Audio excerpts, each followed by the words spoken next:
64 साल बाद गुजरात में आयोजित हुआ राष्ट्रीय कांग्रेस का अधिवेशन समाप्त हो गया है। कल कांग्रेस वर्किंग कमेटी की बैठक हुई और आज दिन भर अधिवेशन चला, जिसमें अलग अलग नेताओं ने अपने अपने विचार कांग्रेस पार्टी को मजबूत करने पर पेश किए। और अब राहुल गांधी, सोनिया गांधी, मल्लिकार्जुन खड़गे समेत के नेता अधिवेशन को संपन्न कर दिल्ली के लिए वापस लौट रहे हैं।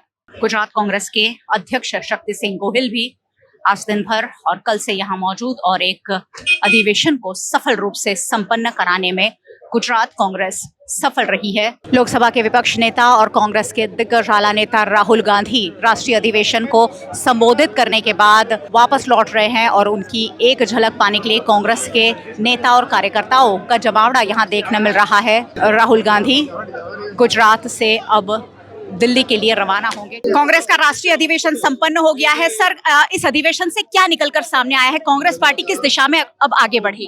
देखिए, जमीन से उठने का प्रयास कांग्रेस का है। एक तो अपनी रूट्स पे कांग्रेस आई है। गुजरात में रूट्स हैं कांग्रेस की। उन रूट्स से शक्ति पाने के लिए कांग्रेस यहाँ गुजरात आई है और जमीन से उठने का जो प्रयास है कि हम डिस्ट्रिक्ट लेवल से, डिस्ट्रिक्ट की जो ऑर्गेनाइजेशन है उससे हम उठेंगे और वहां से शुरू करेंगे और डिस्ट्रिक्ट तक कांग्रेस की टोटल लीडरशिप पहुंचेगी। ये एक बहुत नया एक्सपेरिमेंट है और उम्मीद ये है कि बहुत सक्सेसफुल रहेगा। चलिए, एक सफल अधिवेशन संपन्न कराने के बाद कांग्रेस के नेता अब वापस दिल्ली लौट रहे हैं। कितनी सफलता मिलेगी आने वाला वक्त बताएगा, लेकिन नजर जरूर बनी रहेगी। कांग्रेस का अधिवेशन कितना सफल रहा? अंबिका सोनी जी हमारे साथ है। मैम बताइए, कितना क्या डिस्कशन हुआ है और क्या आउटकम निकल कर आया? पहले यहाँ अधिवेशन करना बहुत अहम निर्णय था, क्योंकि आपने खुद देखा है, आप यहाँ 2-3 दिन से हैं, किस तरह वर्कर्स ने, संख्या बेशक कम हो लेकिन अपने जज्बात के साथ उन्होंने होर्डिंग, बैनर, झंडे लगाए। पूरे अहमदाबाद में ऐसे लगता है कि अब कांग्रेस आई क्या है। और मैं समझती हूँ कि यहाँ जो अधिवेशन किया है, ये जो राहुल जी ने कहा था पार्लियामेंट में, वो उसका एक तरीके से उस दिशा में हम जा रहे हैं। मैम, गुजरात को तो फायदा होगा। क्या कांग्रेस पार्टी देश भर में एक नए सिरे से आगे बढ़ पाएगी? क्यों नहीं?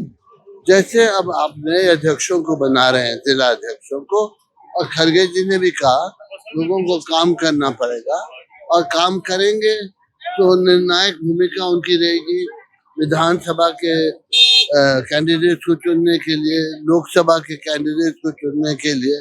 तो वो उसके लिए आज राहुल जी ने भी कहा और सुबह खड़गे जी ने कहा कि आज के बाद जो डिस्ट्रिक्ट प्रेसिडेंट होगा वो नोडल पॉइंट है। मैम, बहुत बहुत शुक्रिया वीएनएम से बातचीत के लिए। अंबिका सोनी जी हमारे साथ कर रही थी, राज्यसभा की सांसद हैं और कांग्रेस की दिग्गज नेता भी हैं, और उन्होंने कहा कि कांग्रेस पार्टी एक नई दिशा में अब आगे बढ़ सकती है।